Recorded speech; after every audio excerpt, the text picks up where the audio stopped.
더 넣어주시면 감사하겠습니다. 예, 여러분, 창조를 이야기하면은 이렇게 뭐 얘기할 게 너무나 많죠. 뭐 지금 뭐 이렇게 과학적으로도 뭐 창조론이냐 진화론이냐 뭐 이런 얘기가 있고 뭐 또 저와 여러분은 어찌됐든 간에 다른 걸 다 떠나서 창조를 믿는 사람들이잖아요. 그러니까 이제 우리가 하나님의 손에 의해서 하나님의 태초부터 계획하신 그 계획 아래서 우리가 이 땅에서 지음 받아서 살아가고 있는데 우리는 또 그걸 믿는 사람들인 거고.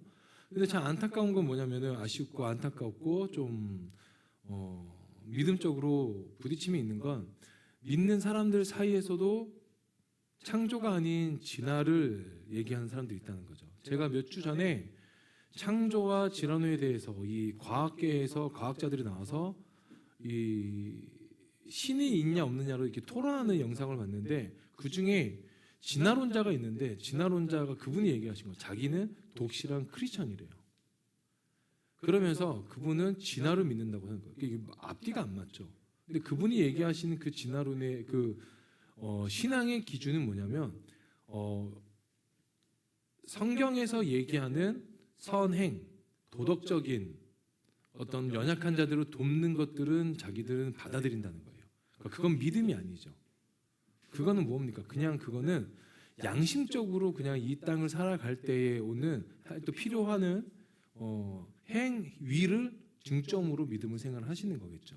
저는 그 얘기를 듣고 물론 이제 그 안에 그분의 그 안에 실제적인 내용은 잘 모르겠지만 거기에 관련된 이야기만 하셨을 때는 그건 저는 믿음이라고 보진 않습니다. 그런데 이제 오늘 본문에 나오는 건 뭐냐면 저와 여러분이 그러니까 명확하게 나와 있어요. 우리는 하나님의 형상대로 지음을 받았다는 거예요. 근데 우리가 하나님의 형상대로 지음을 받았다는 게 뭐 중요하냐는 거죠. 그게 뭐 중요하고 그게 뭐가 의미가 있냐라고도 얘기할 수 있지만 굉장히 중요하고 굉장히 의미가 있습니다. 자, 먼저 우리 오늘 26절 한번 볼까요? 자, 26절 함께 하겠습니다. 시작. 하나님이 이르시되 우리의 형상을 따라 우리의 모양대로 우리가 사람을 만들고. 자, 여기까지 보겠습니다. 자, 창세기 1장 1절이 뭐죠? 태초에 하나님이 천지를 창조하셨느니라 하면서 여기서 하나님은 복수일까요? 단수일까요? 복수죠. 자, 엘은 하나님입니다. 하지만 히브리어로 나왔던 창세기 1장 1절에 나오는 하나님은 엘로힘을 얘기해요. 자, 엘은 단수지만 힘은 3인격이에요. 그래서 원래는 창세기 1장 1절에는 이 하나님은 복수로 이야기하고 있죠. 그래서 영어로 실제로 그 번역이 돼야 되는 거는 갓즈로 번역이 돼야 되는데 그냥 갓으로 돼 있어요. 근데 히브리어로 봤을 때는 공동체 의식을 얘기하는 겁니다. 그래서 우리 그 1장 2절에 한번 볼까요? 우리 창세기 1장 2절입니다. 1장 2절에 제가 읽어드릴게요. 땅이 혼돈하고 공허하여 흥함이 기쁨이 있고 하나님의 영이 운행을 하시죠. 이건 성령을 이야기하죠. 그리고 하나님 말씀하시면서 뭐라고 합니까? 1장 3절에 하나님이 이르시되라고 빛이 있으라 하시니 빛이 있었고. 자, 이르시되라는 거는 육신이신 예수 그리스도, 말씀이신 예수 그리스도가 함께 거기에 동참하셨다는 거예요. 근데 창세기 1장 25절까지의 내용은 뭐냐면 하나님이 그 명령을 하십니다. 하나님이 이르시되 빛이 있으라 빛이 있었고 하나님 물이 모여라 했을 때 묻이 생기고 땅에 기는 것들 바다의 생물들이 일어나면서 동식물들이 생겼는데 사람만 다르게 하신다는 거예요. 자, 사람만 우리 26절 다시 한번 읽어드리면 하나님이 이르시되 우리의 형상을 따라 우리의 모양대로 사람을 만들자라고 하세요. 그러니까 뭐예요? 삼위이신 성부, 성자, 성령이 회의를 하셨다는 거예요. 이전에는 야 우리가 그냥 만들자라고 하시고 내라 하고 생겨라 하면 생겼는데 사람은 그렇게 하지 않으셨다는 거예요. 조금 더 독특하고 조금 더 의미가 강한 거예요. 그러면서 얘기하신 건 뭐냐면 우리의 형상, 히브리어로 첼렘을 얘기합니다. 첼렘의 의미는 이미지, 그림자를 이야기해요. 그리고 우리의 이미지를 따라 우리의 모양을 만들자. 이건 데무트라고 얘기해요. 히브리어로 데무트의 의미는 닮음을 얘기하고 유사성을 이야기합니다. 그러니까 우리와 비슷하게 생긴 존재를 만들자는 거예요. 그러니까 우리가 하나님의 형상을 닮았다는 건 이 땅에 우연찮게 빅뱅이 일어나서 생겨난 것이 아니라 저와 여러분 창조주이신 하나님의 형상을 그대로 따서 지음 받았다는 거죠. 이 사실이 굉장히 중요합니다. 우리가 어디서부터 왔냐는 게 거기에부터 시작이 된 거예요. 자, 빅뱅 이론의 가장 큰 건 뭡니까? 점 하나가 터졌다는 거잖아요. 근데 이 점이 어디서 왔는지는 과학적으로 설명이 못해요. 저는 이 설명을 누구한테 들었냐면 우리 복음 형제한테 들었거든요. 이거 기억나십니까? 우리 그 창조 거기 가가지고 들었을 때, 좀 복음 형제하고 둘이서 얘기하다가 이렇게 봤거든요. 그러니까 우리 안에 뭐가 있다는 거예요? 하나님의 모습이 갖춰져 있다는 거예요. 여러분, 하나님의 형상을 가지고 산다는 거는 우리 안에 하나님의 능력이 아닌 하나님의 성품이 있다는 거예요. 그것이 무엇입니까? 어려운 자도 섬기는 거고, 가난한 자를 섬기는 거고, 굶주린 자를 먹이는 게 아니에요. 하나님과 교제가 일어나는 게 우리의 성품이라는 거예요. 그게 뭡니까? 예배와 기도와 찬양과 우리가 하나님을 찾을 수 있는 수많은 행위가 우리 안에 있어야 된다는 거죠. 기도하지 않으면 우리의 하나님의 형상, 하나님을 모양을 따라 닮아가는 거, 이건 인형과는 완전히 다른 거죠. 여러분, 은유가 인형을 만들었습니다. 인형을 만들어 놓고 공룡이라 그래요. 근데 그 인형은 성품이 있습니까? 없죠. 그 인형은 생명이 있습니까? 없죠. 유한한 존재인 사람이 만들었기 때문에 아무런 능력이 없어요. 하지만 무한하시고 창조주이신 하나님이 저와 여러분을 창조하시고 만드셨기 때문에 우리 안에 뭐가 있습니까? 하나님의 성품이 그대로 내재되어져 있는 거예요. 닮아간다는 건 그분이 가지고 있는 성품이 무엇인지 알아야 닮아갈 수 있는 거죠. 하나님에 대해서 모르면 당연히 닮아갈 수 없겠죠. 사람과 짐승의 가장 큰 차이가 뭡니까? 짐승은 종족이 이 땅에서 번식하는 게 목적이에요. 사람의 존재 이유가 이 땅에서 번식하는 겁니까? 아니죠. 그러면은 일부 일처제가 될 수가 없죠. 일부 다처제가 되어야 되겠죠. 그런 의미가 아니에요. 그렇게 단순하게 그렇게 이렇게 뭐라 해야 될까요? 짐승과 비교할 수 없는. 그래서 진화론자가 제일 많이 얘기합니까? 인간은 동물이다. 그래서 우리를 어디에 보여놓습니까? 우리 인간을 어디에 집어넣어요? 포유류에 집어넣잖아요. 여기서 질문: 돌고래는 포유류일까요? 아니면은 뭐 물고기 그 뭐라고 하냐 어류일까요? 돌고래는 포유류의 그 특성이 뭐예요? 알이 아닌 새끼를 낳는 거잖아요. 근데 돌고래는 물에 살잖아요. 이거 가지고 막 자기들끼리 막 싸웠단 말이에요. 이거 포유류냐 어류냐 뭐냐. 포유류에 집어넣었지만 사는 건 바다에 살잖아요. 그러니까 사람의 기준은 그런다는 거예요. 그러니까는 뭐 어떻게 해요? 사람도 뭐예요? 포유류에 집어넣는 거죠. 아니에요, 여러분. 우리는 그런 공간에 들어가는 그런 존재, 그런 종류에 들어가는 존재들이 아니라는 거예요. 왜 여러분을 동물로 비교합니까? 동물은 뭐예요? 동물은 그냥 무의식적으로 살아가는 본능에 따라 살아가는 거예요. 어떻게 삽니까? 그냥 이 사람, 그러니까 이 존재하고 있기 싫으면 그냥 뭐 헤어지는 거예요. 사람은 어떻습니까? 이 존재하고 있기 싫어도 그리스도의 사랑과 하나님의 사랑으로 어떻게든 관계를 이어보려고 하는 게 사람이잖아요. 동물은 어때요? 양육강식이잖아요. 내가 잡아먹을 만한 존재면 잡아먹으려고 하잖아요. 사람이 사람을 잡아먹으면 그거는 말 같지도 않은 거죠. 그거는 뉴스에 나올 일이죠.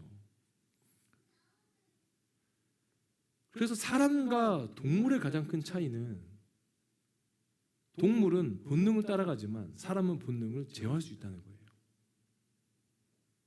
하나님이 저와 여러분을 창조하신 가장 큰 목적은 하나님과의 교제가 있어야 된다는 거죠. 자, 하나님이 인간을 언제 창조하셨죠? 태초에 언제? 첫째 날, 마지막 날.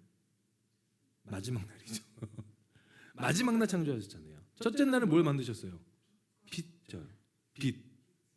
그래서 쭉 창조하시고 마지막 날 사람을 창조하셨어요. 이건 또 단수예요. 그러면서 우리 2장에 한번 볼까요? 27절, 우리 1장 27절 죄송합니다. 우리 본문 27절 함께 읽겠습니다. 시작. 하나님이 자기 형상 곧 하나님의 형상대로 사람을 창조하시되 남자와 여자를 창조하세요. 자, 제가 말씀드렸는데 남자의 히브리어가 뭐죠? 여러분 다 아시는 거예요. 이샤. 그리고 여자가 이시. 그래서 여러분 뭐 이렇게 축가 많이 듣는 거 있잖아요. 이샤가 이시에게 뭐 그런 거 있잖아요. 하나님은 그냥 남자와 여자로 창조하신 게 아니라 남자와 여자가 서로 다름을 인정하게끔 창조하신 거예요. 그래서 우리 그 2장에 보면 뭐라고 되냐면 남자와 여자를 서로 돕는 배필이라고 하시잖아요. 그걸 뭡니까? 히브리어로 또한 에제르라고 얘기하는 거예요. 헬퍼라고 얘기하는 거죠. 돕는 사람들, 돕는 존재. 그러니까 여러분 이게 가장 완벽하게 이루어지려면 가정이 꾸려져야 된다는 거예요. 성부, 성자, 성령이신 하나이신 하나님이 삼위의 인격으로 사람을 창조하신 것처럼 남자와 여자가 서로 다른 존재가 서로를 인정해주고 받아들일 때 하나님의 성품과 온유함이 드러나는 거죠. 그래서 그 예전에 어떤 그 작가가 그런 책을 만들었잖아요. 화성에서 온 남자, 금성에서 온 여자. 서로 플래닛이 다르잖아요. 그러니까 어때요, 여러분? 서로 대화가 돼요, 안 돼요? 안 돼요. 전혀 되지 않는 존재들이 만나서 서로 사랑하려 하니까 어떻습니까?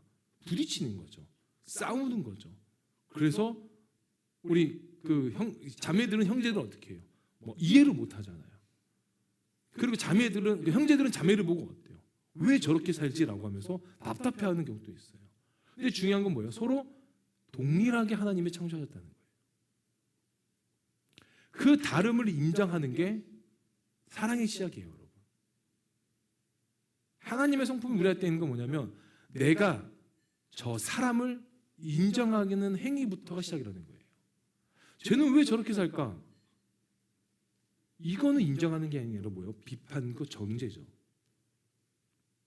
우리 안에 하나님의 성품이 있다는 건 하나님이 우리를 어떻게 보고 계시냐도 중요한 거죠. 저와 여러분 하나님 어떻게 보실까요? 만일에 우리 인간의 기준으로 하나님의 저와 여러분을 보셨다면 어떤 일이 벌어질까요? 그 누구도 구원받지 못할 거예요. 그런데 하나님이 인간의 눈으로 바라보지 않으시고 아버지의 눈으로 창조주신 신의 눈, 하나님의 눈으로 저와 여러분을 바라보시기 때문에 국률하게 바라보시는 거죠. 우리는요 원래 창조되었던 거는 모습은 어떤 모습으로 지어졌냐면 우리 전도서 7장 29절에 어떻게 지어졌는지를 나옵니다. 우리 함께 찾아볼까요? 전도서 7장 29절입니다. 자, 우리 전도서의 기자가 마지막에 이제 쭉 얘기하는 게 뭐냐면 내가 살아가면서 깨달은 걸 얘기합니다. 자, 우리 7장 29절 제가 읽어드리겠습니다. 7장 29절에 내가 깨달은 것은 오직 이것이라 곧 하나님은 사람을 어떻게 지으셨대요? 원래는 정직하게 지으셨으나 사람이 많은 꾀를 낸 것이라. 이 전도자가 인생을 살면서 깨달은 게 이거라는 거예요. 원래 하나님은 사람을 정직하게 지으셨는데 이 사람이 너무 장깨를 내는 거예요. 그 시작이 어디서부터 나옵니까? 그 시작이 이 선악과를 먹을 때부터 나온 거잖아요. 하나님이 아담아 내가 어디 있느냐? 라고 물었을 때 내가 숨었나이다고 얘기해요. 자, 어디 있나는 건 뭐예요? 왜 네가 있어야 할 곳에 없느니? 없니?라고 물어보시는 거죠. 너는 왜 숨었니? 하나님이 주신 여자가 나에게 그 선악과를 주심으로 먹었다는 거예요. 그러니까 그 죄를 누구에게 전가하는 거예요? 여자에게 넘기잖아요. 이게 꾀를 내는 거예요, 여러분. 하나님 내가요 연약해서 마음이 약해서 내가 하나님보다 조금 더 하나님과 동등해지고 싶어가지고 이걸 먹었어요라는 게 아니라 하나님이 창조하신 여자가 나를 꾀였다라고 해요. 그러니까 하나님이 또 뭐라고 합니까? 여자에게 뭐죠? 너는 왜 그랬니? 뱀이 나에게 다 전가하는 거예요. 그 누구도 먼저 인정하지 않아요. 그때부터 인간은 창조 때부터 인간은 꾀를 내기 시작한 거예요. 그래서 우리의 형상이 어떻게 됩니까? 자꾸 어그러져 있는 거죠. 자꾸 어그러져 있고 원래 형상에서 벗어난 거죠. 하나님은 인간을 가장 마지막에 창조하신 이유는 우리 지난주 우리 카페에서 이야기할 때 우리 자매님들 그런 얘기했잖아요. 아기가 잉태할 때 뭘 해야 되냐? 여러분 이 아이가 10개월 동안 태어나기 전에요. 엄마 아빠가 할 게 엄청 많아요. 뭐 분유통부터 시작해가지고 뭐 기저귀 사야 되지, 베네 쪼고리 사야 되지, 뭐 애기들 장난감 사야 되지, 또 요즘에는 요즘 기준 따지면 뭐 당근에서 막 깨끗한 거 사가지고 뭐 또 소독해야 되지. 정말 10개월 동안 할 게 너무 많아요. 하나님이 그렇게 모든 것을 준비하셨다는 거예요. 그렇게 모든 것을 준비하시고 우리의 형상대로 이 땅을 다스릴 수 있는 이 사람을 만들잖아요. 그러니까 여러분, 우리는요 이 땅에 정복을 당할 수 있는 사람들이 아니라 정복하고 이 땅을 다스릴 수 있는 능력이 있는 사람들인데, 누구에게 집중하니까? 나에게 집중하니까 내가 자꾸 여기에 엮여져 있고 얽매여져 있으면서 이 땅에 지배를 당하고 사는 거죠. 그러니까는 뭐 이렇게 뭐가 나옵니까? 뭐 자존감이라는 게 나오고, 자존심이라는 게 나오고, 연약함이라는 이런 단어들이 나오면서 자꾸 직장 내에서, 가정 내에서 무너지고 박살나는 거죠. 하나님의 형상이 회복되어진다면, 우리가 그 안에서 나를 발견한다면, 제가 지난주 말씀드린 것처럼 나라는 존재는 사라지고 예수 그리스도의 존재가 더 도드라지고 드러나면서 그 힘으로 살아갈 수 있게 되는 거예요. 직장이 힘드십니까? 여러분 섬기시는 그 직장 내에서. 그러면 그 집 왜 힘든 일이 있는지 기도하시면 돼요. 하나님, 도대체 이 힘든 가운데 나에게 원하시는 게 무엇입니까? 또 하나, 나에게 주시고자 하는 메시지가 무엇입니까? 라고 기도해야지. 한 이 잔을 옮길 수만 있다면 옮겨주십시오 라고 기도하면 절대 하나님은 옮겨주지 않으세요. 매번 똑같은 행동이 뭡니까? 그래서 직장을 옮기는 거 아닙니까? 아, 이 사람이 힘들어서 여러분, 사람은 똑같아요. 어디 가도 똑같은 사람이 있고, 어디 가도 그 사람이 얼굴과 성별만 다르게 똑같이 있어요. 그러면 그럼 어떻게 해야 돼요? 그 사람을 인정하는 믿음의 모습으로 성장하셔야지. 성장되지 않으니까 자꾸 어떻게 해야 돼요? 그 사람을 피하려고만 하는 거죠. 근데 피할 수가 없다니까요. 제가 진짜 그래요, 여러분. 저도 살아보니까요, 피할 수가 없어요. 그냥 그 사람이 거기에 다른 모습으로 똑같이 있어요. 근데 어느 순간부터 그 사람들이 안 보이기 시작한 거냐면, 그 사람들을 인정하고 내가 믿음 안에서 성장하고 그 믿음 안에서 그들을 바라보기 시작하니까 그런 나를 힘들게 했던 사람들의 존재가 사라지면서 그 똑같은 사람인데 다르게 보여진다는 거죠. 그게 성장이에요. 그게. 진화론적 성장은 눈에 보이는 성장을 얘기하죠. 뭐 교회가 부흥돼야 된다. 뭐 경제가 부흥돼야 된다. 뭐 경제 성장률 몇 퍼센트 이뤄내야 된다. 그건 진화론적 사고 아닙니까? 근데 창조론적 사고는 내가 그리스도 안에서, 내가 하나님 안에서 믿음으로 성장하는 게 창조론적 사고예요. 내 환경은 그대로라 할지라도 내가 성장하는 거, 내가 그리스도 안에서 살아가는 거, 내가 하나님의 형상을 회복시키는 거. 그러니까 뭘 만나야 됩니까? 누구를 만나야 됩니까? 예수님을 만나셔야죠. 예수님을 만나셔야 아담으로 인해서 잊어버렸던 우리의 형상과 우리의 모습이 회복되는 거죠. 우리 로마서 8장 29절 보기 원합니다. 로마서 8장 29절입니다. 자, 로마서 8장 29절 함께 읽겠습니다. 시작. 하나님이 미리 하신 자들을 또한 그 아들의 형상을 본받게 하기 위하여 미리 정하셨으니 이는 그로 많은 형제 중에서 맏아들이 되게 하려 하심이라. 자, 그 아들의 형상을 누구 얘기합니까? 그리스도예요. 그리스도의 형상을 본받게 하기 위하여 우리를 구원하셨다는 거예요. 그럼 그 아들을 보셔야죠. 저와 여러분 구원받은 자들입니다. 믿으십니까? 그러면 우리 안에 그리스도를 닮아가고자 하는 부단히도 있어야 될 전투는 있어야죠. 세상은 음란하게 우리를 엮입니다. 음란함을 정말 아무렇지 않게 우리 안에 음란함과 어떤 쾌락과 유혹들이 물에 이렇게 스펀지 스며듯이 우리 삶에 조용히 이렇게 스며들어요. 그럴 땐 어떻게 해야 돼요, 여러분? 스펀지를 잘라내든가 스펀지를 버려야죠. 근데 스펀지는 갖고 있으면서 그걸 짜내지도 않으면 어떻게 돼요? 겉모습은 그리스도인인데 내면은 다 음란과 쾌락과 유혹에 빠져 사는 거죠. 그러니까 그 안에 뭐가 없어요? 예수 하나님의 형상이 없으니까 전도가 안 되는 거죠. 맨날 전도지 들고 나가면 뭐 합니까? 여러분 주위에 있는 친구가 야, 너 예수 믿는 거 맞냐? 너 교회 다니는 거 맞냐? 이렇게 질문하면 끝나는 거 아니에요? 그럼 전도가 안 되죠, 당연히. 우리가 전도했는데 외부에서 왔는데 우리끼리 안에 사랑 없고 우리가 개인적으로 살아가는데 맨날 지쳐 있고 힘들어하고 넘어져 있고 뭐 힘들어서 교회 안 나오고 뭐 하고 그럼 무슨 전도가 되겠어요? 그게 먼저가 되면 안 된다는 거예요. 그래서 외식하는 자들이 어떻게 합니까? 금식할 때 나 외식하는 중이야. 나 금식하는 중이야. 나 굉장히 지금 3일 동안 밥을 못 먹고 있지만 힘들어 하면서 막 이렇게 막 힘들어 하잖아요. 근데 하나님이 얘기하시는 예수님이 얘기하시는 금식이 뭡니까? 너 금식 중이냐? 머리에 기름을 바르고 화장을 하고 건강하게 보이라는 거예요. 금식하는 거 티내지 말라는 거예요. 내가 힘든 걸 티내지 말라는 거예요. 내가 버거운 걸 티내지 말라는 거예요. 내가 지금 하나님과 싸우고 있을 수 있어요. 그 싸움에서는 내가 또 혼자 하나님께 기도하는 시간들이 있어야죠. 기도하지 않고 맨날 생각해 보십시오. 생각은 더 나쁜 생각을 낳게 해요. 생각하지 마시고 기도하시라는 거예요. 하나님의 형상을 담아가고 우리 안에 하나님의 형상이 있다는 건 생각하지 않고 그분을 바라보는 거예요. 저는 말씀 좀 정리하면 저와 여러분은요 연약해요. 저도 연약해요. 저도 연약하니까 매일매일 하는 건 뭐냐면 하나님 앞에서 무릎 꿇고 그냥 부르짖고 기도하는 것밖에 없어요. 근데 그 연약함이 어느 순간요 하나님을 가리는 연약함까지 가더라고요. 저는 목사잖아요. 근데 세상에서 요구하는 목사의 모습이 있어요.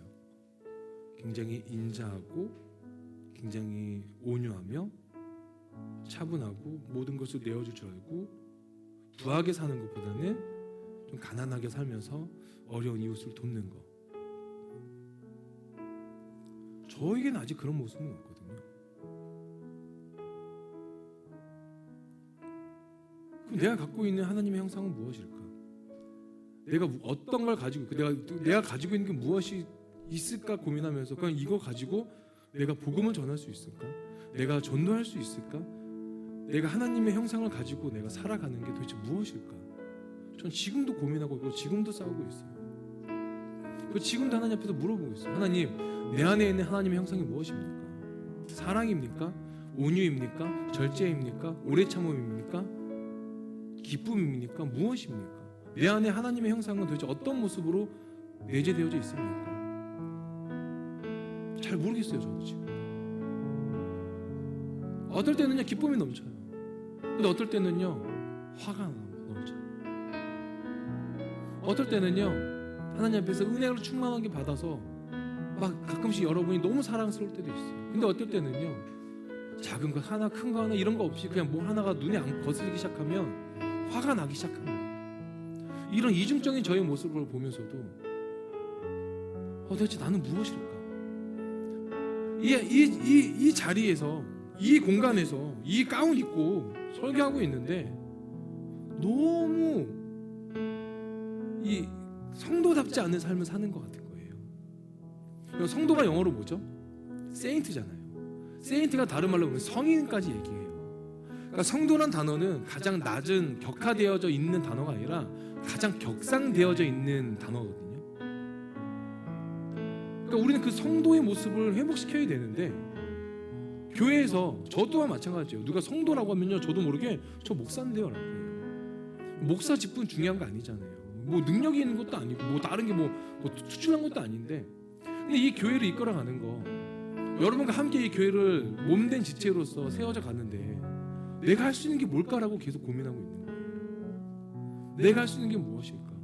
이 썩어 빠진 입술 가운데서는 계속 나오는 거는 재정 이야기고 이 나오는 건 무슨 사랑한다 하면서 사랑하지 못하는 이중적인 이야기인데 내 삶은 도대체 이 가운 입고 도대체 어떻게 살아야 되느냐. 2024년 이제 2달 남았잖아요. 저는 계속 기도하고 있는 거예요. 아니 내년에 우리 어떻게 해야 됩니까? 어떤 비전을 가지고 살아야 됩니까?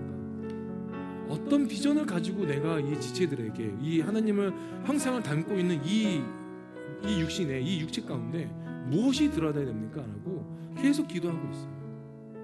근데 너무 감사한 건 뭐냐면 하나님이 괜찮아 라고 얘기해 주신다는 거예요. 상문아 그렇게 싸우는 거 괜찮아.